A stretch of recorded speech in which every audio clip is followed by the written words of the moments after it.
আসসালামু আলাইকুম এভরিওয়ান, কি অবস্থা সবার? কেমন আছেন সবাই? আশা করছি সবাই ভালো আছেন। যে যেখানে আছেন আমরাও ভালো আছি আলহামদুলিল্লাহ। তো আজকের ভিডিওটা দুপুরে রান্নাবান্না দিয়ে স্টার্ট করেছি। আর আজকে দুপুরে আপনাদের ভাইয়া বলছে যে একটু পোলাও আর গরুর মাংস খাবে। তো পোলাও গরুর মাংসর সাথে ভাবলাম যে একটু ডিম ভুনাও করি। তো আমি ঝাল করি একটু ডিম ভুনা করছি। আর এদিকে হচ্ছে আম্মু গরুর মাংস রান্না অলরেডি বসিয়ে দিয়েছে। তো আম্মু মাংসটা রান্না করছে আর আমি হচ্ছে ডিম ভুনাটা করে নিচ্ছি। আর একটু ঝাল ডিম ভুনা খেতেই আমি পছন্দ করি বেশি। তো কাঁচামরিচ গুঁড়া মরিচ, যে শুকনো মরিচের গুঁড়া ওইটাও দিয়েছি, তো কাঁচামরিচও অ্যাড করে দিয়েছি। আর এমনিতেও আমাদের বাসার সবাই একটু ঝাল খেতেই বেশি পছন্দ করি। আবার দেখা যায় যে মিষ্টি, যে কোরমা টাইপের খাবারগুলো এগুলো তেমন একটা আমরা খেতে পছন্দ করি না। তো এর জন্য ঝাল করেই আর কি রান্নাবান্নার সময় ঝালটা একটু বেশি দেই। আমরা যে টাইপের ঝাল খাই আমার বাচ্চাদেরও কিন্তু ওরকম অভ্যাস হয়ে গেছে, এমনকি আদিয়ানকেও পর্যন্ত আর কি এখনও আমরা যে টাইপের খাবার খাই, মানে যে এরকম ঝাল খাই, আদিয়ানও দেখি যে ওইটাই খাচ্ছে। এটা আসলে ছোটোবেলা থেকে আর কি যেটা খেতে খেতেও অভ্যস্ত হয়ে যায় বাচ্চারা, সেটাই কিন্তু খায় পরবর্তীতে। তো আমিও আদিয়ানকে ছোটোবেলা থেকে আমরা যেরকম টাইপের খাবার খাই, যেটা যেরকম ঝাল খাই ওইটাই খাওয়ানোর মানে অভ্যাস করেছি। তো এখন আলহামদুলিল্লাহ ও পুরোটাই হচ্ছে আমরা যা খাই সেটাই খায়। তো যাই হোক, এই যে ছোট হাজি সাহেব সে কিন্তু নামাজ পড়তে যাচ্ছে, ওই দিন জুমার দিন ছিল, তো জুমার নামাজ পড়তে যাচ্ছে। তো আদিয়ান মাশাআল্লাহ একটা জায়নামাজও নিয়েছে। তো দেখে খুব ভালো লাগে আর কি, এগুলো দেখলে শান্তি শান্তি লাগে মনের মধ্যে। আর এর মধ্যে আম্মু কিন্তু পোলাওটা বসিয়ে দিয়েছে। আমি ভেবেছিলাম যে পোলাও রেসিপিটা পুরোটাই শেয়ার করব, কারণ আমার আম্মুর হাতের পোলাও হচ্ছে বেস্ট, মানে আমার কাছে আম্মুর হাতের পোলাওটা অসাধারণ লাগে। আমরা তো অনেক জায়গাতেই পোলাও খাই, কিন্তু আমার আম্মুর হাতে পোলাও রান্নাটা আমার কাছে সব সময় অনেক বেশি বেস্ট লাগে। কারণ আম্মু একদমই সিম্পলভাবে রান্না করে, খুব কম মশলায় কম তেলে, আর তারপরে অনেক বেশি মজা হয়। তো এখানে আম্মু মানে পোলাওটা রান্না বসিয়ে দিয়েছে, তারপরে ভাবলাম যে যতটুকু পেরেছি অতটুকুই ক্লিপ রাখি। তো পোলাওটা রান্না করে নিয়েছি। আর এদিকে আমি একটু সবজি রান্না করছি। এখানে কাঁঠালের বিচি দিয়ে আমি চিচিঙ্গা দিয়ে একটু ঝোল করে রান্না করব। এই তরকারিটা রাতের জন্য রান্না করছি। দেখা যায় দুপুরে তো পোলাও টোলাও খাবে, কিন্তু রাতের জন্য কিছু লাগবে রান্না করা, তো এটা দুপুরেই রান্না করে ফেলছি। কারণ গরমের মধ্যে রাতের বেলা আবার রান্নাঘরে আসতে আর ইচ্ছা করে না একদমই। তো এই কারণে দুপুরেই রান্না শেষ করছি। পোলাওটা আম্মু দমে বসিয়ে দিয়েছে, 15 মিনিটের জন্য আর কি দমে রেখে দিবে। একটা নিচে তাওয়া দিয়ে তারপর দমে রেখে দিয়েছে। আর পোলাওটা কিন্তু মাশাআল্লাহ অনেক বেশি ঝরঝরে হয়। আম্মুর হাতের পোলাওটা অনেক বেশি ঝরঝরে লাগে আমার কাছে। আর আমি অনেক চেষ্টা করেছি আম্মুর মতো রান্না করার জন্য, কিন্তু ওরকমভাবে এখনও আর কি পারি না। আর আম্মুর মতো কখনো রান্না করতে পারবো কি না সেটাও জানি না, কারণ আম্মুর মায়েদের হাতের রান্না আসলে সবার মায়ের হাতের রান্নাই সবার কাছে বেস্ট লাগে, ভালো লাগে। তো আমার কাছে আমার মায়ের হাতের রান্না, আমার শাশুড়ি মায়ের হাতের রান্নাও আমার কাছে অনেক বেশি ভালো লাগে। তো দেখা যায় যে আমার আম্মু তো এক দেশের মেয়ে আর আমার শাশুড়ি এক দেশের মেয়ে। তো দেখা যায় দুজনের রান্নার ভিন্নতা আছে অনেক।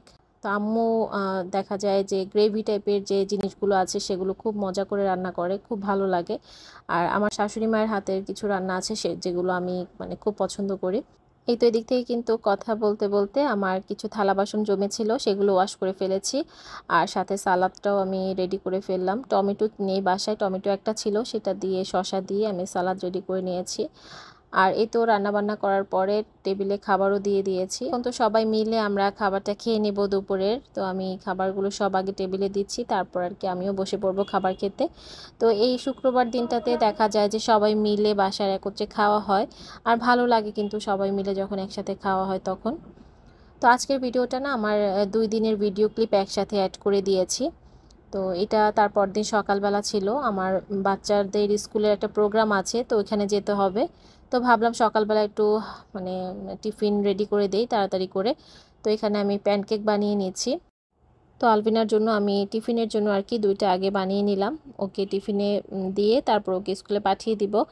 আর আমি হচ্ছে আমার বড় মেয়েকে নিয়ে একটু পার্লারে যাব, যেহেতু স্কুলে প্রোগ্রাম আছে, তো পার্লার থেকে একটু শাড়ি পরাবো আর চুলটা বেঁধে আসবো। স্কুলে একটা নাচের প্রোগ্রাম আছে ওর। তো এই তো আমরা পার্লারে গিয়েছিলাম, পার্লার থেকে আমি শাড়ি পরিয়ে নিয়ে আসছি আর চুলটাও একটু মানে সুন্দর করে খোপা করে নিয়ে আসছি। আর এই অর্নামেন্টসগুলো আমি পরিয়ে দিয়েছি। এদিকে হচ্ছে ওকে একটু হালকা পাতলা একটু সাজিয়ে দিচ্ছি, আমি যতটুকু পারি ততটুকুই আর কি। ছোট মানুষ তো খুব বেশি একটা আর কি সাজগোজ করাচ্ছি না, হালকা পাতলা একটু সাজিয়ে দিচ্ছি। আর আমার পেছনে যে এলোমেলো কাপড় চোপড়গুলো আছে সেগুলো একটু ইগনোর করবেন, কারণ সকালবেলা রুমটা ভালো মতো গোছাতেও পারিনি, এত তাড়াহুড়ো ছিল। বাচ্চাকে নিয়ে খুব তাড়াতাড়ি করে স্কুলে যেতে হবে, প্রোগ্রাম শুরু হয়ে যাবে সেই একটা টেনশন। তো সেই কারণে সকালের কাজকর্মগুলো তেমন একটা করা হয়নি। তো মেয়ের স্কুলের প্রোগ্রাম শেষ করে তারপর বাসায় এসেছি। স্কুলের প্রোগ্রামের কিছুই শেয়ার করিনি, কারণ আমি আসলে স্কুলের কোনো কিছু ভিডিও করিও নি তেমন একটা, তো সেই কারণে শেয়ার করলাম না।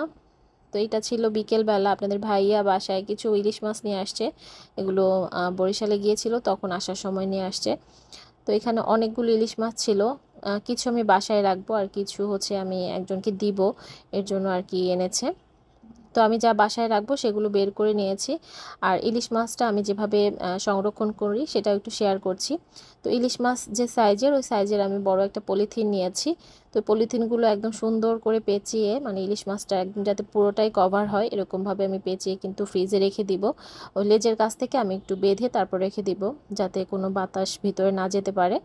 এতে করে কিন্তু বেশ অনেক দিন মানে ইলিশ মাছগুলো খুব ফ্রেশ থাকে, মানে পরে বের করলেও ফ্রিজ থেকে খেতে খুব একটা বেশি খারাপ লাগে না, রান্না করলে একদম মানে নতুনের মতোই লাগে।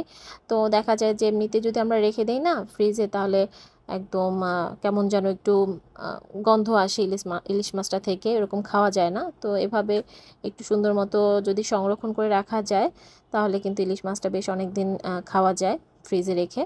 তো ইলিশ মাছ যেহেতু এনেছে, ভাবলাম যে একটু ইলিশ মাছ ভেজে রান্না করি, মানে হালকা একটু ভেজে তারপর রান্না করব। তো এখানে মাছটা আমি কেটে সুন্দর মতো হলুদ লবণ আর একটু মরিচের গুঁড়া দিয়ে মেখে ভেজে নিচ্ছি, হালকা একটু ভেজে রান্না করি। তো দেখা যায় যে আমার কাছে মানে ভেজে রান্না করলেই ভালো লাগে খেতে। আবার অনেক সময় দেখা যায় একটু ফ্রেশ টাটকা ইলিশ মাছ হলে এমনিতে কষিয়ে রান্না করলেও ভালো লাগে। ইলিশ মাছটা আপনি যেভাবেই রান্না করবেন সেভাবে খেতেই ভালো লাগবে। এটা আসলে একদম মশলা কম দিয়ে যত রান্না করা যায় ততই কিন্তু ইলিশ মাছটা খেতে ভালো লাগে। তো আমি এখানে কোনো মশলাই দিচ্ছি না, শুধু হলুদের গুঁড়া মরিচের গুঁড়া এই দুইটা মশলাই দিচ্ছি। স্কুলের প্রোগ্রাম ছিল প্রায় 1:30টা পর্যন্ত। তো স্কুল থেকে বাসায় এসে আমি মানে ফ্রেশ ট্রেশ হয়ে একটা ঘুম দিয়েছি। তো আপনাদের ভাই যখন আসার পরেই আর কি আমি ঘুম থেকে উঠেছি, আর উঠে হচ্ছে এই যে ফ্রিজে মাছ রেখে এরপর ভাবলাম যে রান্নাবান্না করি। আর খিচুড়িও রান্না করছি, বাইরে দেখলাম একটু গুড়ি গুড়ি বৃষ্টি হচ্ছে, সেই কারণে ভাবলাম যে ইলিশ মাছ রান্না করি আর একটু খিচুড়ি রান্না করে ফেলি। তো প্রেশার কুকারে আমি খিচুড়িটা বসিয়ে দিয়েছি আর রান্নাটা অলরেডি হয়ে গেছে। এই তো দেখতে পাচ্ছেন বাইরে কিন্তু একটু হালকা হালকা বৃষ্টি হচ্ছে। তো এখানে আলবিনার জন্য আমি একটা ড্রেস কিনে এনেছিলাম, এটা সেলর থেকে। তো ড্রেসটা আমি এখানে রেখে দিয়েছি, ভাবলাম যে আপনাদের সাথে একটু শেয়ার করি। এটা আলবিনার ঈদের ড্রেস ছিল। তো ড্রেসটা কিন্তু ও নিজেই পছন্দ করে কিনেছে, আর ও যেটা পছন্দ করেছে দেখলাম যে ট্রায়াল দিয়ে ওকে সেটাই ভালো লাগছে বেশি, তো ওকে কিন্তু ওই ড্রেসটাই নিয়ে দিয়েছিলাম। আর আমার মেয়ে এখন মাশাল্লাহ বড় হয়ে গিয়েছে, সে নিজের জামা কাপড় বা যেটাই হোক জুতা সে নিজেই চয়েস করতে পারে। তো এটা দেখে ভালোই লাগে। অনেক সময় দেখি যে কিছু ড্রেস নিজে থেকেই বের করে নিয়ে আসে, আমাদেরকে এনে বলে যে এটা আমি একটু ট্রায়াল দিব। তো যখন দেখি যে ট্রায়াল দেওয়ার পরে ভালো লাগে, তখন তো মানে আমাদের কষ্টটা একটু কম হয়ে যায়, আমাদের আর ঘুরে ফিরে কিনতে হয় না।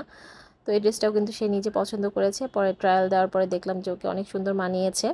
তো এটা কিন্তু ওর ঈদ ড্রেস ছিল, মানে কোরবানি ঈদের ড্রেস ছিল। ড্রেসের কালারটা খুবই মিষ্টি, মানে মিষ্টি একটা পিঙ্ক কালার, আর ওড়নাটা ব্লু কালারের মধ্যে ছিল কন্ট্রাস্টের। তো ড্রেসটা অনেক সুন্দর আর ওকে অনেক সুন্দর মানিয়েছিল। কোরবানি ঈদে খুব একটা বেশি শপিং করা হয়নি।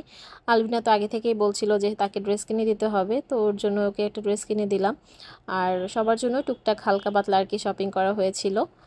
তো আজকের ভিডিওটা এই পর্যন্তই। আই হোপ আপনাদের কাছে আজকের ভিডিওটা ভালো লেগেছে। ভালো লাগলে ভিডিওতে লাইক দিয়ে দিবেন। আজকের মতো বিদায় নিচ্ছি। আল্লাহ হাফিজ।